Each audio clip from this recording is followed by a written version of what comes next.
Right మనం ప్రస్తుతం నాంపల్లిలోని గాంధీ భవన్ దగ్గర ఉన్నాము. రాష్ట్రానికి పెట్టుబడులు ఉపాధి లక్ష్యంగా తెలంగాణ రాష్ట్ర ముఖ్యమంత్రి రేవంత్ రెడ్డి అమెరికా టూర్ బిజీగా నడుస్తుంది. 10 భారీ పెట్టుబడులు రాష్ట్రానికి వచ్చాయి.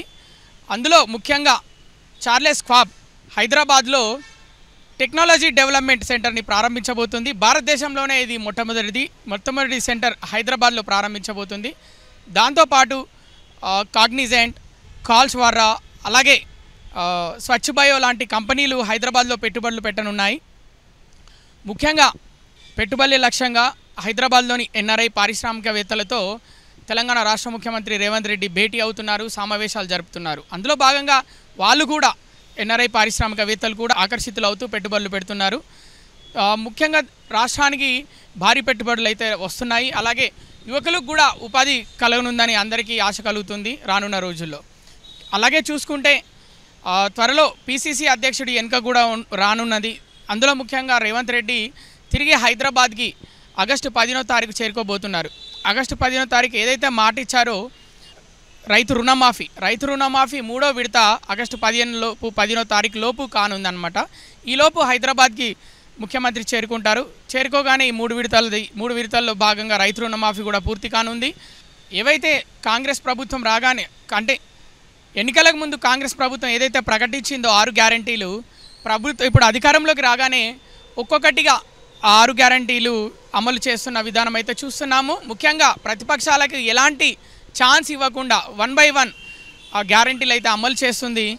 అందులో భాగంగా మనం చూసాం ఫ్రీ బస్, మహాలక్ష్మి పథకం కింద ఫ్రీ బస్సు అది అమల్లో ఉంది. అలాగే ఇప్పుడు రుణమాఫీ ఏదైతే ఉందో 3 విడతల్లో భాగంగా 2 లక్షల రుణమాఫీ జరుగుతుంది. 3 విడతల్లో మొదటి విడతలో 1 లక్ష వరకు, అలాగే 2వ విడతలో 1.5 లక్షల వరకు, ఇప్పుడు 3వ విడతలో 2 లక్షల రూపాయల వరకు రుణమాఫీ అయితే అమలు చేస్తున్నారు. అలాగే గృహజ్యోతి పథకం కింద 200 యూనిట్ల వరకు ఫ్రీ. ఇలా 1 by 1 అమలు చేస్తున్న విధానం అయితే మనం చూస్తున్నాము. దాంతో భాగంగా ఇప్పుడు త్వరలో స్థానిక సంస్థల ఎన్నికలు, లోకల్ బాడీ ఎలక్షన్స్ అయితే రాబోతున్నాయి. దీంట్లో కూడా ఇప్పుడు ఏవైతే ఈ 6 గ్యారంటీలు అమలు చేస్తున్న విధానంతో ఈ ఎన్నికల్లో కూడా పట్టు సాధించే అవకాశం కనిపిస్తుంది. కాబట్టి రానున్న రోజుల్లో మరి ఎలాంటి వ్యూహాలతో ఇప్పటికైతే ప్రతిపక్షాలు పెద్ద ఎత్తున ఆరోపణలు చేస్తున్న విధానం అయితే మనం చూస్తున్నాం. అంటే ఏదైతే ఈ రుణమాఫీ ప్రక్రియ, అలాగే ఫ్రీ బస్సు, అలాగే కొన్ని 6 గ్యారంటీలో భాగంగా ఈ పథకాలన్నీ ఏవి సవ్యంగా లేవు, అన్నిట్లో అవకతవకలు ఉన్నాయని, అలాగే రాష్ట్రంలో పెట్టుబడులు పెడుతున్న కంపెనీలు కూడా అన్ని వీళ్ళకి సంబంధించిన కంపెనీలు అని మరొక ఆరోపణ అయితే జరుగుతుంది. ముఖ్యంగా ఇప్పుడు గాంధీ భవన్లో మనం ఈరోజు ఆగస్టు 9 క్విట్ ఇండియా డేగా ఈరోజు అందరూ సెలబ్రేట్ చేసుకున్నారు. అలాగే దాంట్లో భాగంగా కాంగ్రెస్ జెండాను కూడా గాంధీ భవన్లో ఎగురవేశారు. 1942లో క్విట్ ఇండియా ఉద్యమం ద్వారానే 1947లో భారతదేశానికి స్వాతంత్రం సాధ్యమైందని ఇక్కడ కాంగ్రెస్ సీనియర్ నాయకులైతే వాళ్ళ తెలపడం జరిగింది. అలాగే అటు బీఆర్ఎస్ అయితేనేమి, బీజేపీ అయితేనేమి ప్రతిపక్షాలు కాంగ్రెస్ పైన తీవ్ర ఆరోపణలు చేస్తున్నాయి. సరుకు లేదు, సబ్జెక్ట్ లేదు, ఏ మంత్రి ఏం మాట్లాడుతాడో తెలియదు, వీళ్ళ ముఖ్యమంత్రి వెళ్ళి అమెరికాలో ఉన్నాడు, వీళ్ళేమో ఇక్కడ వీళ్ళకి తెలియని సబ్జెక్టు మాట్లాడుతున్నారు. లా అండ్ ఆర్డర్ రాష్ట్రంలో చాలా పెద్ద ఎత్తున దెబ్బతింది.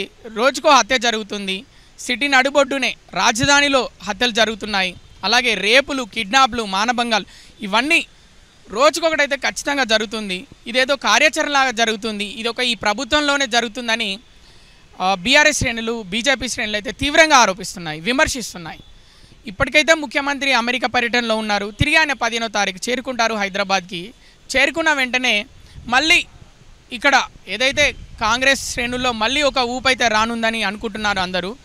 చూద్దాం మరి రానున్న రోజుల్లో కాంగ్రెస్ వ్యూహాలేంటి, మరి కొత్త పిసిసి అధ్యక్షుడు ఎవరు. ముఖ్యమంత్రి అమెరికా పర్యటనకు వెళ్లే ముందు స్కిల్ డెవలప్మెంట్ యూనివర్సిటీకి శంకుస్థాపన చేశారు. ఇక్కడ విచిత్రం ఏంటంటే అందరూ అనుకోని విధంగా ఒక ప్రకటన అయితే చేశారు. అది అమెరికా టూర్కి అక్కడికి వెళ్ళాక అమెరికాలో స్కిల్ డెవలప్మెంట్ యూనివర్సిటీకి చైర్మన్గా ఆనంద్ మహీంద్రాని ప్రకటించారు. చాలామంది సంతోషం వ్యక్తం చేశారు. ఎందుకంటే ఆనంద్ మహీంద్రా ఎప్పుడు ట్విట్టర్లో చాలా యాక్టివ్గా ఉంటారు. అలాగే యూత్ని ఏజ్తో సంబంధం లేకుండా చిన్నపిల్లల నుంచి ముసలి వాళ్ళ వారికి వాళ్ళలో ఏదైనా కొత్త స్కిల్ ఉంటాయని ఎప్పుడు ఎంకరేజ్ చేస్తుంటారు ఆనంద్ మహీంద్రా. సో అలాంటి వ్యక్తిని స్కిల్ డెవలప్మెంట్ యూనివర్సిటీకి చైర్మన్గా ప్రకటించడం చాలా హర్షించదగ్గ విషయమని చాలామంది అభిప్రాయపడ్డారు. దాంతోపాటు అలాగే 6 గ్యారంటీలో భాగంగా జాబ్ క్యాలెండర్ ఏదైతే ఉందో గ్రూప్ 1, గ్రూప్ 2, గ్రూప్ 3, గ్రూప్ 4కి సంబంధించి అలాగే మెగా డిఎస్కి సంబంధించి జాబ్ క్యాలెండర్ కూడా అసెంబ్లీలో బట్టి విక్రమార్క ప్రకటించడం జరిగింది. ఇది అంతా అమెరికా టూర్కి వెళ్ళే ముందే. ఇక్కడ ఇది పాజిటివ్గా ఉన్నా కూడా ఇప్పుడు అమెరికాలో రేవంత్ రెడ్డి పర్యటన అయితే చాలా సక్సెస్ఫుల్గా జరుగుతుంది. భారీ ఎత్తున పెట్టుబడులు అయితే వస్తున్నాయి. కంపెనీలన్నీ చాలా ఆకర్షణీయంగా మొగ్గు చూపుతున్నాయి. హైదరాబాద్లో పెట్టుబడులు పెట్టడానికి హైదరాబాద్ చాలా మంచి ప్లేసు, బాగా అభివృద్ధి చెందుతున్న నగరం హైదరాబాద్ అని వాళ్ళు ఆకర్షితులై పెట్టుబడులు పెడుతున్న వైనం అయితే చూస్తున్నాం. కానీ ఇక్కడ రాష్ట్రంలో పరిస్థితులు వేరేలాగా ఉన్నాయి. సీఎం ఈ టైంలో లేడు. మనం ఈ టైంలో రెచ్చిపోతే బాగుంటుంది కాబట్టి ప్రతిపక్షాలు పెద్ద ఎత్తున ఆరోపణలు చేస్తున్నాయి. సీఎంకి కూడా సరైన పరిపాలన రాదు అనే విధంగా ప్రతిపక్షాలు ఈరోజు విమర్శలు చేస్తున్నాయి. కేటీఆర్ అయితేనేమి, కిషన్ రెడ్డి అయితేనేమి, బీజేపీకి సంబంధించి కిషన్ రెడ్డి, అలాగే బీఆర్కి సంబంధించి కేటీఆర్ పెద్ద ఎత్తున విమర్శలు చేస్తున్నారు. చూద్దాం మరి ముఖ్యమంత్రి తిరిగి హైదరాబాద్కి రాగానే మరి ఎలా ఉండబోతున్నాయి రాజకీయాలు రాష్ట్రంలో. రానున్న రోజుల్లో మరి ఏ విధంగా ప్రతిపక్షాల వ్యూహాలు తిప్పి కొడతారు చూద్దాం. అప్పటి వరకు చూస్తూనే ఉండండి పురా లోకల్. కెమెరామెన్ నరేష్తో కృష్ణబాల, పురా లోకల్.